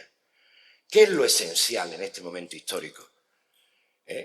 ¿Por qué estadios ha pasado la disciplina anteriormente, ya superados? Porque hay que tenerlos en cuenta también. Segundo, las interacciones. No se puede construir nada si no es desde las interacciones. Dicho de una manera muy bruta, el sentido de los contenidos, el sentido de los conceptos, lo dan las interacciones. No es posible comprender nada si no es en interacción con otros contenidos. Es una ecología conceptual que solamente aprendemos y comprendemos cuando estamos dándole sentido en interacciones. Mientras que nosotros representamos los temarios lineales, no trabajamos las interacciones. Luego, pocos contenidos, los más organizadores, visto desde una perspectiva en red, no lineal, en red, incluyendo dos tipos de contenidos que son fundamentales y que se trabajan muy poco, de manera deliberada. Los procedimientos intelectuales y las actitudes y valores. No le damos importancia, nos quejamos de que nuestros estudiantes no saben analizar, no saben resumir, no saben comparar con criterio, no saben observar con atención, no saben formular hipótesis. Todo lo que les estamos, en definitiva, son poco inteligentes. Lo que les estamos reclamando es que sepan operar con su mente de manera más avanzada. Y para ello hay que trabajar con ellos los contenidos que llamamos procedimientos intelectuales. Si no los trabajo con ellos, ni nosotros, ni los anteriores, ¿cómo queremos que lleguen con capacidad, por decirlo en una sola palabra, de análisis? Si nadie les ha enseñado a hacer análisis, si es que no saben lo que es hacer un análisis, ni qué procedimientos hay que poner en juego y qué operaciones mentales hay que poner en juego para hacer un análisis. Por lo tanto, los procedimientos intelectuales hay que trabajarlos, es lo que nos dota de inteligencia. Claro, los procedimientos trabajan con conceptos, ¿no? Y con ideas y con datos, ¿no? Tienen que ser las dos cosas, efectivamente. Pero sin procedimientos intelectuales, las cosas tienden a la memorización mecánica. ¿De acuerdo? Claro, es que cuando salen después de la universidad, ese alumnado que ha recibido una formación absolutamente académica de unos contenidos al que no le ven sentido, porque no tienen ninguna conexión con la realidad, pero para nosotros sí tienen explicación, pero para ellos no. Cuando salen, se encuentran con que no tienen una preparación para la empresa, para la sociedad. Es decir, la empresa le va a pedir otras cosas. Por ejemplo, que sepan trabajar en equipo, que sepan resolver cuestiones, que sepan tomar decisiones. Es lo que Vygotsky decía, que había dos tipos de procesos cognitivos. Los básicos, como la memoria, la atención, la organización espacial, la organización temporal. Y esos son los que se practican en la universidad. La memoria, la atención, tal. Pero no practicamos los procesos superiores, que son pues, la toma de decisiones, la resolución de problemas, pues todo ese tipo de procesos sociales, de relaciones humanas, de afectividad, de emociones, de sentimientos, de puesta en práctica, todo eso no se plantea en la universidad. Y eso forma parte de este cambio también. Siempre teniendo presente que hay que crear un armazón, o sea, hay que promover la construcción de un esquema básico de la materia. O sea, que no quiere decir... Hay alguna gente cuando critica estas alternativas pedagógicas que también incluyen lo emocional e incluyen lo... Es que, perdona, si no tuviéramos la memoria, por ejemplo, claro, pues tendríamos Alzheimer. Ese y debate no podríamos de relacionarnos. memoria no, sí, memoria no, es un debate falso. Absurdo. No. O sea, memoria mecánica, ¿para qué? Memoria comprensiva y en profundidad, claro que sí. Es que, o sea, a veces hay debates pedagógicos, incluso en la sociedad, que son falsos debates, ¿no? Claro, la memoria, no sabíamos quiénes somos, ¿no? La memoria es imprescindible. Lo que pasa es que la memoria que promueve el modelo tradicional es una memoria reducidísima. Es una memoria que se instala en el corto plazo, en lo anecdótico, en lo tiene un nombre ahora mismo, no me acuerdo. Para el examen, eso no provoca aprendizaje en profundidad, ¿vale? Entonces, bueno, y por acabar de cerrar esta idea de que estamos contraponiendo un modelo dominante, que es coherente internamente, con un modelo de referencia, que no se puede aplicar de golpe, que hay que irlo aprendiendo gradualmente, pero que tiene que ser coherente también internamente, ¿vale? Y por eso hablamos de un proceso activo en la metodología, multidireccional. Los alumnos hablan entre los alumnos, discuten, argumentan con el profe, con personas externas, con otros instrumentos de la realidad, vídeos, lecturas, la propia realidad, salir de la universidad, salir al medio externo. Eso que nos cuesta tanto, pero que es fundamental. Si eres de empresariales, ir a empresas en crisis allí a ver qué pasa. Si eres de derecho, ir allí a los juzgados y discutir con los abogados. O sea, no aislarnos de la realidad.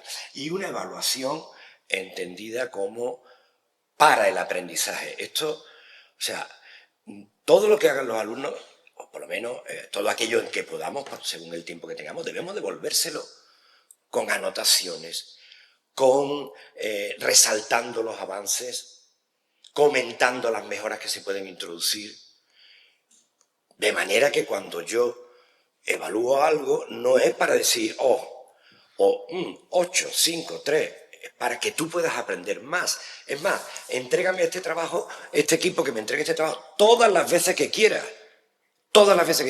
se lo voy a revisar dentro de los tiempos disponibles y dentro de las posibilidades. A lo mejor no lo puedo hacer con todos los trabajos. Pero ¿por qué tengo que poner un límite? Oye, hasta que pongo el acta, tú me puedes entregar mejorado, tú, alumno individual o tú, alumno en equipo, lo que has producido, porque lo que quiero es que sigas aprendiendo. Y te evalúo para que tú puedas seguir aprendiendo, no para cerrar un proceso y decir, se acabó, ya esto no se toca más. ¿Qué sentido tiene, no? Bien. Bueno, pues en definitiva, lo que queremos decir es esa transición entre el modelo de la izquierda y el modelo de la derecha, que hemos dicho que es gradual, progresiva, no la hagamos gradual porque digamos, pues ahora voy a cambiar un poquito de los contenidos, pero lo demás lo voy a mantener igual. No, intentemos hacer lo que hacen los ciclos de mejora, unidades de trabajo que intentemos aplicar con coherencia esas distintas variables, pero en un tiempo reducido, que podamos diseñar bien, que podamos comprobar cómo funcionamos y lo vamos ampliando progresivamente. Esta es la idea de los CIMA, que van ampliando el tiempo. Os habrá pasado, y ya me ha pasado como alumno y os habrá pasado como profesores, este ejemplo que pongo muchas veces, que es el profe que dice, o la profe, nuestra clase es de debatir. Yo quiero que participéis, que no sé cuánto. El profe o la profe es moderno, ¿no? Entonces lleva una metodología de verdad de debate, no sé cuál. Y luego llega a la evaluación y pone un examen memorístico. Hombre, por favor, dicen los alumnos. Hombre, pero hombre, como mujer, ¿cómo me haces esto? Eso no es congruente. O al revés, el docente que en clase está dictando apunte, pim, pim, y luego pone un examen de pensar. ¿Cómo de pensar? Pues si no hemos pensado en todo el tiempo. Los alumnos lo captan inmediatamente cuando hay incongruencia. Eso es lo que queremos evitar. Si cambias una pieza, tienes que cambiar las que están alrededor, porque si no, el proceso chirría y se vuelve incongruente y los alumnos lo captan y te lo denuncian, vamos. Otra. Esta no es mía, esta no es mía. Bueno, es mía en su origen, pero esta es de él, ¿eh? En fin, esta no gana punto, ¿eh? Bueno, esto... Va a perder ahí, ¿eh? Yo creo que... Tenemos que ir simplificando. Sí, no. Esto es muy complejo para explicarlo así en 5 minutos. No me voy a parar en mucho. ¿Cómo se lleva a cabo todo lo que estamos diciendo? Eso es. Ya termina. Ya está. No, pero tiene mucho que ver con la que vimos antes del conocimiento disciplinar y del conocimiento en la acción. Claro, porque llevar al aula esto significa un diseño por parte del profesorado de lo que va a llevar al aula. Es decir, tiene que pensar en sus contenidos, en su metodología, en su forma de evaluación, en sus fines, lo que hemos estado viendo antes en ese tetraedro. ¿Vale? Entonces, ¿cómo se hace esto? Pues lo primero que tenemos que hacer es diseñar ese proceso de cambio, esa mejora, y eso significa planificar mejoras centradas en el aprendizaje del alumnado. No en mis contenidos solo, ni en mi evaluación solo, ni nada por el estilo, sino centrado en que el alumno aprenda, porque esa es nuestra función. Y el primero que se va a oponer es el alumnado. A mí me ha llegado a decir un alumno, no me pongas a trabajar, yo vengo aquí a que tú me enseñes. Payaso, trabaja, ¿no? Hazme reír, algo así me dijo, ¿no? Y entonces yo le dije, no, perdona, a mí no me pagan por enseñarte, a mí me pagan porque tú aprendas. Y ese es el planteamiento de todo esto. El aprendizaje, situarlo en el centro de toda esta historia. Después hay que aplicarla.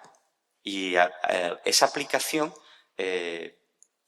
nosotros al menos, creo que vosotros también, lo hacemos mediante la triangulación. Es decir, el profesor, la profesora en formación lo lleva a clase y otros compañeros y compañeras están mirando lo que hace en esa clase y toman nota. Y el alumnado también tiene voz en ese proceso. Y, por tanto, ahí hay una triangulación, como he dicho, una observación, una reflexión de lo que ha pasado en clase y eso se evalúa. La evaluación es algo que no se suele hacer nunca en un programa de formación, pero aquí es que hay que hacerlo continuamente. Hay que estar evaluando continuamente qué es lo que ha ocurrido en esa clase, ¿no? Entonces, pasando muy rápidamente en el qué y para qué enseñar, tenemos una serie de cuestiones importantes. Las competencias y los contenidos. Ya lo ha planteado Rafa. O sea, un análisis del contenido y sin dejar fuera todas esas competencias que no nos importa que no se cumplan. El contenido lo tengo que cumplir, pero las competencias están ahí de adorno en las guías docentes, ¿no? Y sin embargo, pues, son importantes. ver su valor, ver su relación. Y esto nosotros lo acompañamos con relatos de vida del docente, de vida profesional del docente. Es decir, desde los primeros días el profesor en formación, la profesora en formación, hace un relato de su relación con la docencia. Y eso nos sirve para poner encima de la mesa cuáles son las cuestiones problemáticas que como docente te has ido creando, ¿no? Y otra cosa, el diario profesional, no nos olvidemos. Es decir, si esos profesores de formación hacen un diario de sus experiencias, de sus reflexiones, y les ayuda a reflexionar a lo largo de toda su formación, es una herramienta potentísima de todo eso, ¿no?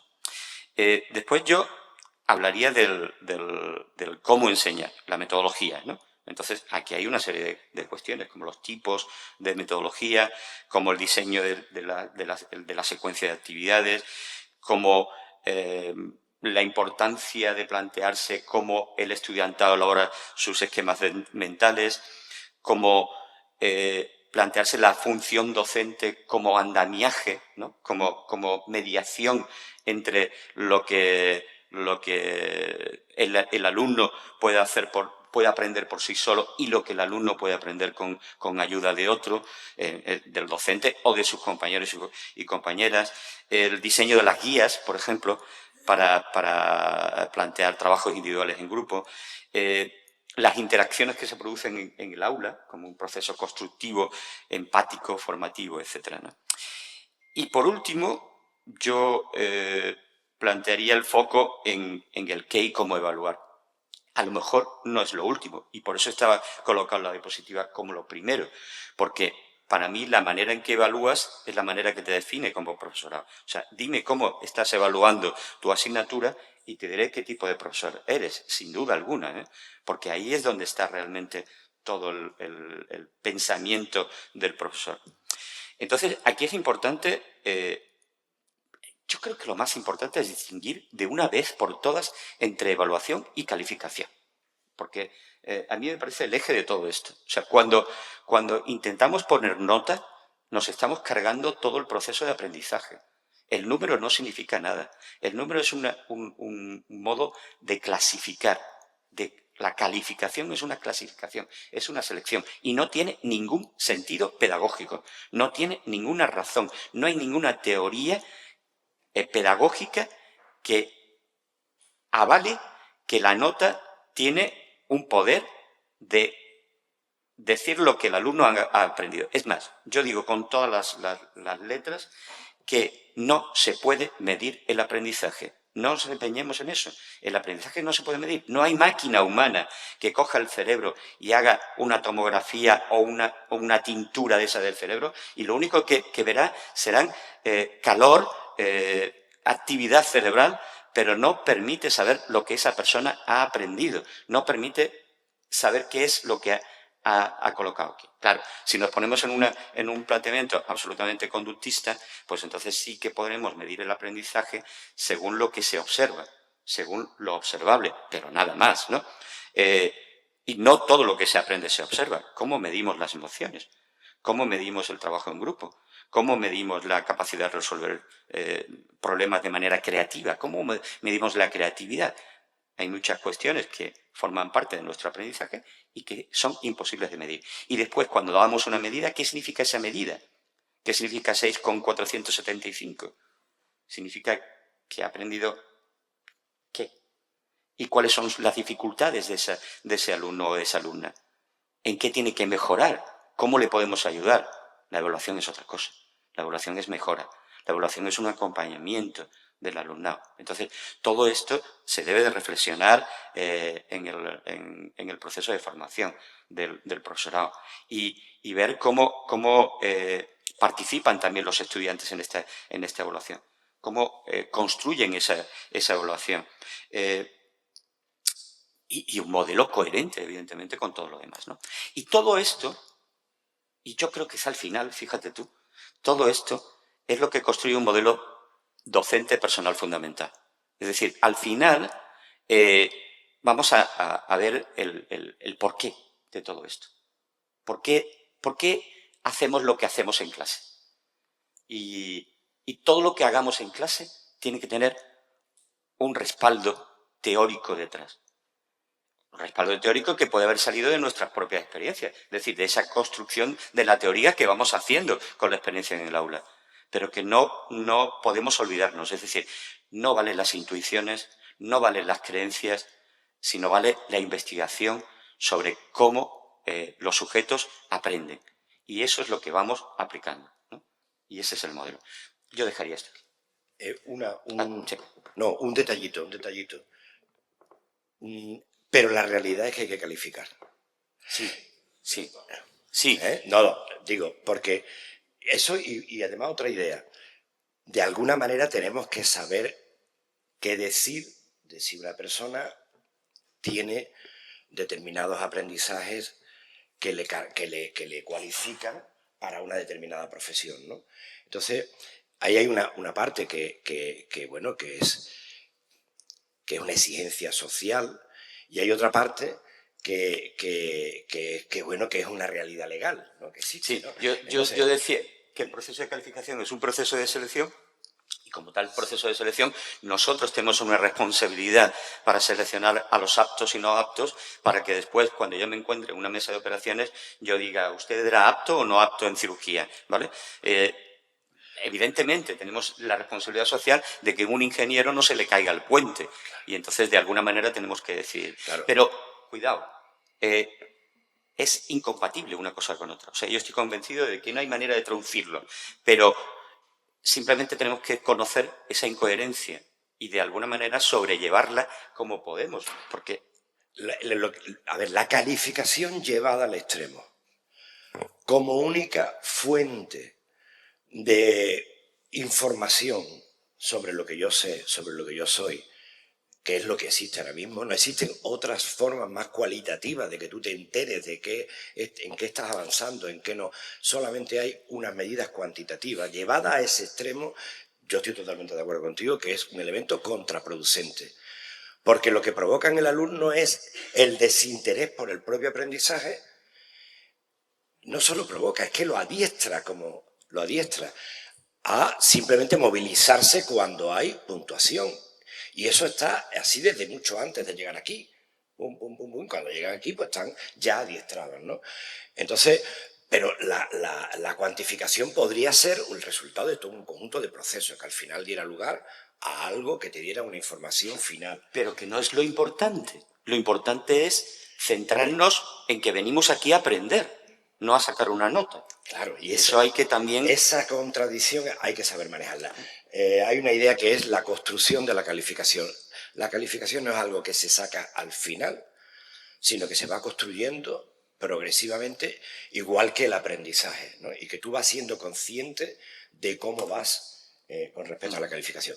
2 comentarios breves sobre las 2 últimas transparencias, por dejarlas al menos expuestas. Sí. Y, bueno, la importancia de que todo esto se publique y se difunda. Quiero decir, de que nuestras propias experiencias, nuestro proceso de cambio, nuestro proceso de mejora docente, también sigan los mismos requisitos que en la investigación. Es decir, que publiquemos, por eso el programa FIDO promueve que se publiquen los CIMAS y tal, y se difunda para ir generando conocimiento colectivo. Y la última, que es una pena que los que inauguran estos actos no se queden durante un cierto rato, porque lo que no tiene sentido es que en una universidad haya un programa de evaluación, por un lado, un programa de o varios programas estoy poniendo el ejemplo de nuestra universidad, varios programas de formación docente, incluso varios programas de noveles, una línea de innovación, y no haya ninguna conexión entre esas 3 estrategias. ¿Cómo te van a evaluar y de qué te van a evaluar si no te han formado? ¿De qué? Si tú no has tenido la oportunidad de que se te forme como docente, ¿con qué criterio ético y moral se te evalúa? Es que no tiene... Entonces, ahí hay una expresión, que con esta acabaríamos, que es la que promueve este documento, que es que las universidades tengan un plan estratégico a largo plazo de desarrollo docente que combine y articule de manera coherente la formación, la innovación y la evaluación. Para eso tendría que tener la universidad un modelo docente, es decir, cómo quiere que sean sus docentes. Y eso desde los programas de formación no lo podemos plantear. Tiene que ser el equipo de gobierno quien decida, bueno, por lo menos quien apoye y diga el modelo docente de esta universidad es este, es transmisivo o es de este otro es el tipo. itinerario formativo, y esto da lugar a que se te evalúe de una determinada manera, y esto da lugar a tal, y se hace innovación. Tiene que haber una articulación estratégica entre esas tres líneas que, por ejemplo, en nuestra universidad y en la mayoría funcionan totalmente por separado. Y después hay otro punto que a mí me parece muy importante, y es que la formación debe promover la innovación. O sea, como estamos hablando de formación como procesos de mejora, pues entonces las mejoras es lo que entendemos la innovación. La innovación no puede ser una innovación tecnológica. Es que estoy haciendo un software revolucionario para que el alumno aprenda mejor. Eso no es innovación. La innovación es una innovación docente, es una innovación educativa, de reforma de contenidos, de reforma de metodologías, de reforma de evaluación, de reforma de fines. Eso es innovación. Y después, los grupos que innovan, nuestros proyectos de innovación, deberían de generar también consecuencias que aportaran a nuestra formación. Es decir, esos grupos que están trabajando en proyectos de innovación después deberían de devolver lo que les hemos apoyado en forma de compartir y de divulgar esas innovaciones que han hecho en la docencia, ¿no? Eso es importante. Bien, lo dejamos aquí para que tengamos un ratito que nos dé algo de tiempo de conversación. Muchas gracias.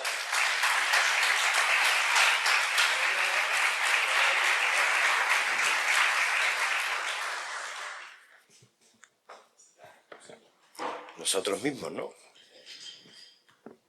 Muchas gracias a Rafa y a Carlos por presentarnos este documento que, como bien habéis dicho, está disponible, y esperemos que podáis difundirlo y que, bueno, primero lo leáis y si estáis de acuerdo con él, que estamos seguros y convencidos de que sí, pues le deis difusión a vuestros compañeros, a vuestros colegas que tengáis en otras universidades, porque al final este movimiento gradual que decía y esta necesidad de cambio gradual, pues también nace un poco desde abajo hacia arriba, ¿no?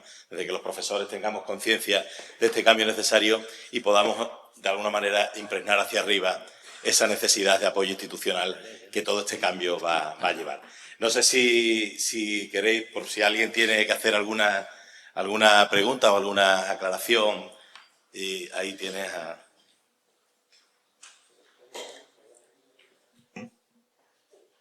Venga, Juan.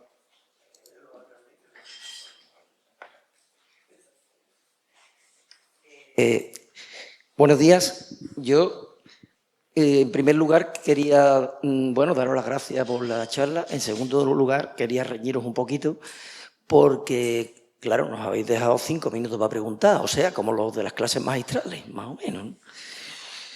Entonces, me voy a quedar lo último.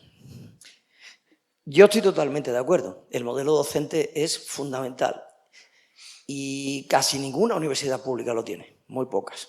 Algunas están apostando, Universidad de Barcelona, Politécnica de Valencia. Pero ¿sabéis quién está apostando por los modelos docentes? Las privadas. Las privadas. O sea, que nos van a comer terreno tela, porque además la financiación de las públicas, especialmente las nuestras andaluzas, no deja de caer. Y vosotros en Málaga ya tenéis 2 privadas más y nosotros también. O sea, que las privadas sí que tienen un modelo docente. Probablemente no tengan modelo investigador, pero sí tienen un modelo docente.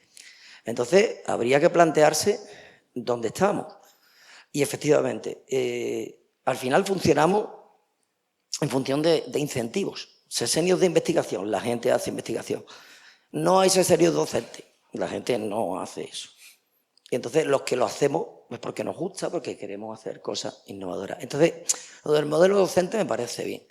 Y poco más, porque es verdad que yo he trabajado en un grupo y mis alumnos me querían matar directamente. Yo coincido completamente, pero claro, eran de primero, una asignatura compleja y me querían matar. Yo insisto, pero es verdad que cuesta muchísimo. Estoy convencido que cuando pase 5 años se acordarán de mí en positivo, por todas las competencias que aprendieron de trabajo en grupo, pero la verdad es que es muy complejo, muy complejo. por las dinámicas que traen de atrás. Muchas gracias. Yo no tengo nada que decir, estoy totalmente de acuerdo. Yo también estoy de acuerdo. Bueno, Es creo que muy difícil. Para intentar cumplir el horario tengo un minuto para daros alguna indicación. Gracias, Rafa, gracias, Carlos, por haber dedicado este tiempo a preparar bien la presentación del documento, y nos vemos y seguimos por la jornada. Yo sé que vosotros no vais a hacer como las autoridades que se van a ir, sino que vais a estar con nosotros durante estos 2 días compartiendo y visitando las salas de trabajo en las que estarán los compañeros. Muchas gracias. Yo quiero aprender mucho de vosotros.